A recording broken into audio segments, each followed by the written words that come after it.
Uttar Pradesh, India's most populous state. With population of about 219.24 million. If it were a separate country, Uttar Pradesh would be the world's 5th most populous nation.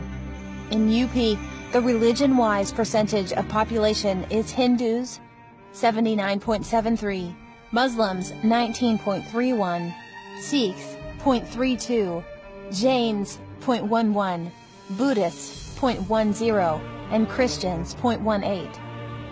India's governing party has chosen a controversial Hindu religious leader known for anti-minorities rhetoric as the next chief minister of Uttar Pradesh, the country's most populous state. Ladies and gentlemen, please meet Yogi Adityanath and see his credentials specially for minorities. Minorities that oppose yoga should leave the country. Bollywood actor Shah Rukh Khan is a Pakistani terrorist. We want from every mosque and church slogans of Hinduism to be risen. I will convert all Christians and Muslims into Hindus. If any Hindu is killed for any reason, we will kill 10 Muslims.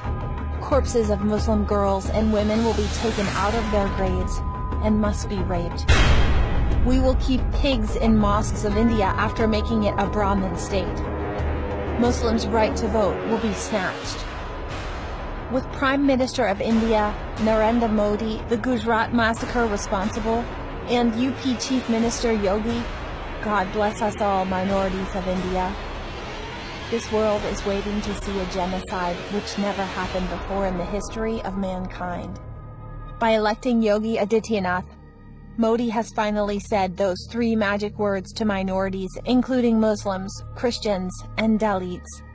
I don't care.